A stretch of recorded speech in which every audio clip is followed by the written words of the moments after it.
बिस्मिल्लाहिर्रहमानिर्रहीम। अस्सलाम वालेकुम। Welcome back to my channel. आप सब कैसे हैं? उम्मीद करती हूँ सब खैरियत से होंगे। आज मैं आपके लिए दाल बनाने की बहुत ही लाजवाब सी रेसिपी लेकर आई हूँ। साबुत काली मसूर की दाल आज मैं बनाऊंगी एक बिल्कुल अलग अंदाज से। दाल का जो जायका होगा वो बहुत ही लाजवाब बनेगा।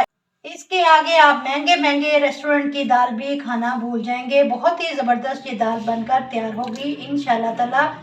आपने वीडियो को एंड तक देखना है बिना स्किप किए। अगर वीडियो अच्छी लगे तो चैनल को भी ज़रूर सब्सक्राइब कर लिया करें। आप सब लोगों का बेहद शुक्रिया। तो चलिए फिर हम बनाना स्टार्ट करते हैं।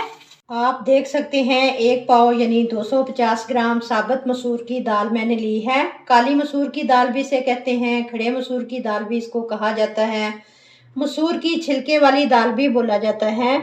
मैंने इसको अच्छी तरह से वॉश कर लिया। सबसे पहले दाल को चुन लें, अगर कोई कंकर वगैरह हो तो निकाल दें। फिर 3 से 4 पानी अच्छी तरह धो लें। इसके बाद मैं इसको यहाँ पर प्रेशर कुकर में डाल दूंगी। अब इसमें एक छोटे साइज का प्याज काट लिया, लहसुन के 6 से 7 जवे ले लिए हैं, एक टमाटर मीडियम साइज का काट लिया। ये सारी चीज़ें हमने दाल के अंदर डाल देनी है।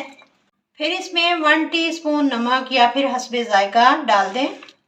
1 टीस्पून कुटी हुई लाल मिर्च ऐड कर देंगे। 1 टीस्पून जीरा पाउडर ऐड करेंगे। 1 टीस्पून हल्दी पाउडर, 1 टीस्पून धनिया पाउडर, 1 टीस्पून लाल मिर्च का पाउडर। ये सारे मसाले इसके अंदर ऐड कर देंगे।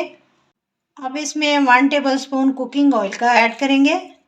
प्रेशर कुकर में बना रहे हैं, इससे ये होगा जब दाल में उबाल आएगा तो दाल प्रेशर कुकर से बाहर नहीं आएगी, पानी नहीं निकलेगा, ना ही प्रेशर कुकर का ढक्कन गंदा होगा, ऊपर तक दाल नहीं आएगी। ऑयल डालने का ये फ़ायदा होता है। इसमें अब 5 कप के बराबर पानी ऐड कर देंगे। फ्लेम को ऑन करेंगे। अब मैं प्रेशर कुकर लगा दूंगी। अगर आप प्रेशर कुकर में नहीं बनाना चाहते तो फिर पतीली वगैरह में भी बना सकते हैं। प्रेशर कुकर में टाइम कम लगता है, 10 मिनट में ये दाल गलकर तैयार हो जाती है। प्रेशर कुकर का ढक्कन लगा दिया है 10 मिनट के लिए। 10 मिनट बाद देखें ढक्कन बिल्कुल साफ है और दाल ऊपर भी नहीं आई। ऑयल डालने का यही फायदा होता है। दाल देखें एकदम सॉफ्ट गल चुकी है, टमाटर भी गल चुके हैं। इनको इस तरह चम्मच के साथ मैश कर लेंगे।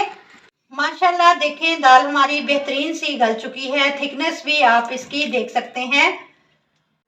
अब इसमें डालेंगे इमली का पल्प। 1 टेबलस्पून भर के इमली ली, इसको भिगो दिया था, पानी डालकर रख दिया था, फिर इसकी गुठलियां निकाल दी। तो ये इमली वाला पानी इसमें डाल देंगे। इमली की खटास इसमें बहुत अच्छी लगती है।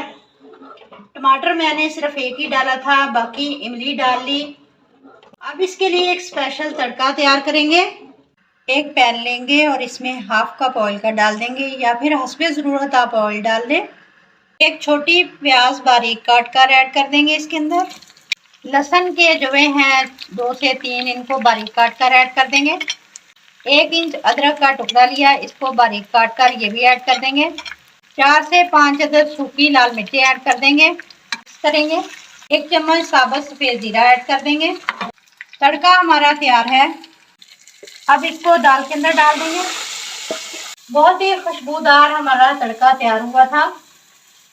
अब इसमें डाल देंगे थोड़ी सी सब्ज मिर्चें और पुदीना। इस दाल में ना कड़ी पत्ता आपने डालना है और ना ही हरा धनिया डालना है। इस दाल में इमली का पानी डाला जाता है और पुदीना डाला जाता है। इस तरीके से इसको बनाया जाता है। बहुत ही आसान तरीका है इस दाल को बनाने का। दाल बहुत ही मज़ेदार बनकर तैयार हुई है। अब इसको सर्व करेंगे। आप इसे गर्मा गर्म चावलों के साथ खाएं या फिर रोटी के साथ खाएं। यकीन मानिए बहुत ही मज़ेदार लगती है। दाल चावल बनाएं, बहुत मज़े के लगते हैं। दोपहर का खाना दाल चावल हों तो यकीन मानिए मज़ा आ जाता है खाकर। आप सब लोग ज़रूर मेरी ये रेसिपी ट्राई करें। यहाँ पर देख सकते हैं दाल हमारी माशाल्लाह कितनी खूबसूरत बनकर तैयार हुई है। खुशबू बेहतरीन आ रही है। आपने भी ट्राई ज़रूर करना है। वीडियो अच्छी लगे तो लाइक और शेयर करें। मिलते हैं इंशाल्लाह ताला किसी नेक्स्ट वीडियो के साथ। तब तक जींदे बसते रहो, ते हंसते रहो। अल्लाह हाफिज़।